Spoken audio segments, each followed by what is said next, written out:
Welcome back, Year 10. So last lesson we looked at you created your own band within a genre and a time period. So now that you've done all that planning, our next step is you're going to create an overseas advertising campaign where you're going to create a tour poster that is designed to promote your band's tour overseas. So before we do that though, it's really important to understand the purpose of tour posters and how they're designed. So tour posters are designed to advertise concerts. They have to appeal to the band's target audience. So if your target audience is teenagers, you really need to have a think about the sorts of things that draw teenagers in. Because that's who's going to be buying the tickets, the main portion of the tickets.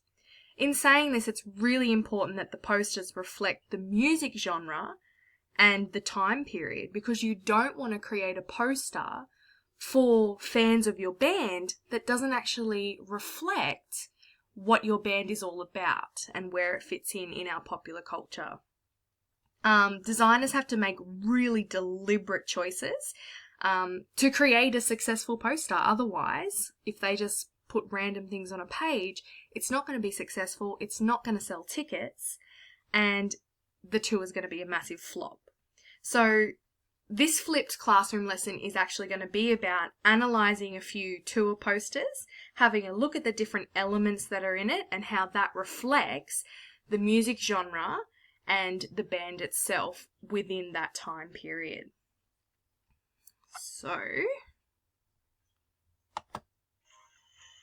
Alright, so here we've got Katy Perry. So Katy Perry is a pop singer, a performer, and she's part of the pop music. So she's contemporary, she's current. She has a massive following, and that's because pop music is mainstream music. So that's what a lot of society actually listens to. Her main audience would be teenagers and young adults, generally female, but her music is enjoyed by a whole variety of people, but that's generally her target audience. So let's have a look at her poster and see how that is reflected here. So we've got really bright colours, and they're quite feminine colours as well. So the bright colours are really reflecting her music style. So she's got upbeat music, it's fun, it's light-hearted, which is generally what pop music is all about.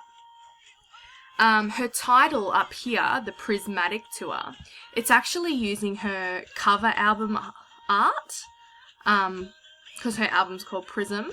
So she's actually, doing a play on words here and relating it back to what her audience already knows about. If we have a look at her tour dates and the venues down here, she's playing at really big venues that hold a lot of people. And like if you have a look here, London, Sheffield, Liverpool, so this is in the UK. These are, big cities, easy to access.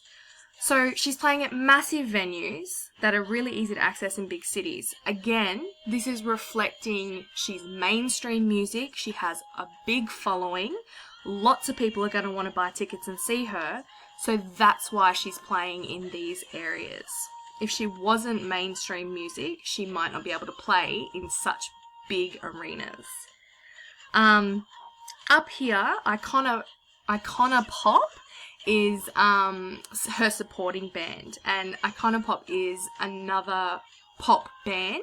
So she's chosen someone that her audience is going to enjoy listening to as well as coming to see her, so within the same genre. And then down here, she has included her album art and some advertising to her website. So the album art is there to remind people you do love her music. This is what she's singing. This is her newest release. The album's available now. So it's advertising to buy the album, but it's also reminding people of why they want to go and see her.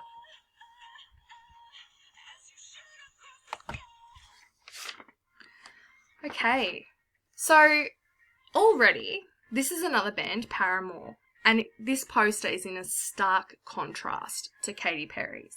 So Paramore is an alternative rock band, very different sound and feel and energy to Katy Perry's music. And we remember from our last flip lesson that alternative rock and pop are generally opposed to each other. So the audience to Paramore are generally teenagers and young adults again, but the gender is mixed. So we've got men and women who both really enjoy the band. So if we look at the colours, again, Katy Perry had really bright, happy, fun colours. Paramore has got predominantly black and white. And I guess that reflects that opposition to pop music. But in saying that, we do have some bright sort of electric orange going on, and that's to represent that, you know, the music is high energy music, it's alternative, it's bright, you stand out if you follow this because you're not mainstream. So those are some very deliberate choices. We've got the band's logo here, so this is how the band writes their name on most of their things. So that's quite recognisable to their fans.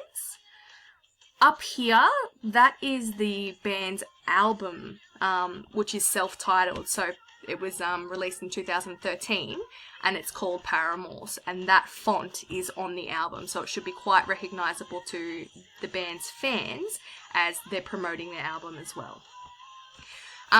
With special guest Kitten. Kitten is the supporting artist, and they are another alternative rock band. So remember, Katy Perry chose a pop band to support her. Paramore is choosing an alternative rock band that their fans can identify with as well. If we have a look at the photo that's been included, this has been a very deliberate choice. We can see the band is wearing clothes that reflect their audience and the genre. So we've got them in, you know, skinny jeans, combat boots, ripped t-shirts, quite alternative to the mainstream pop outfits. And of course the lead singer Hayley Williams with her bright orange hair, she's iconic with that. And if you have a look at her, she looks like she's rocking out. So it's going to be a fun concert. It's all about high energy, having fun, listening to this upbeat alternative music. And then here we can have a look at their venues.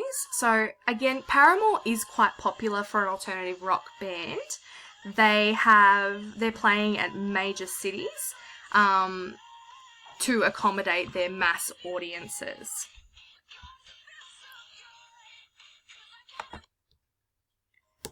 Okay, so things to remember when you're designing your own poster. You really, really need to keep in mind the entire time, what is your genre of music? Are you doing glam rock? Are you doing alternative rock? Are you doing pop? Rock and roll? You really need to keep that in mind. At the same time, we need to remember what era you've been assigned. So it's one thing to be assigned rock and roll, but you need to remember that you're doing it in the 50s. So what did other bands from that genre wear in the 50s, and how can you replicate that? When you're designing your poster, you really need to think about who is your target audience. Are you designing for teenagers? If so, how are you going to draw them in? What did teenagers of that time who enjoy that genre of music, what appealed to them? So this is going to take a bit more research on your half. What outfits are you going to promote the band in? Again, that reflects the genre and the time period. What venues will your band play at? This is really important because you need to start to consider how predominant was my genre of music to popular culture at that time. So if you've been assigned something like glam rock or perhaps, you know, alternative rock, did that have a massive following, or was it more of a subgenre that smaller parts of society really listen to? And that's going to reflect the sorts of venues that you play at. So again, do some research, have a look at similar bands that are part of that movement, and see where they played, because you might be able to play there as well. You also need to have a think about who is going to be your opening act. So choose a band from the same genre as you, because this is going to show me that you really understand the genre, you know who you're talking about, and you know who's going to also appeal to your audience of your band. So this is just a hint on the side. Please research the similar bands from the same era. See how they advertise their concerts. What did their tour posters look like? And maybe you can replicate elements of those. So think about the color, think about the title. What did their posters look like?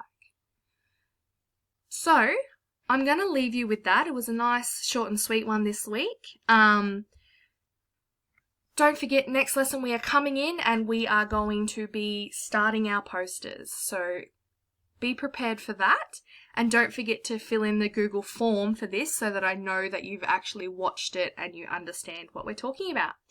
See you on Monday!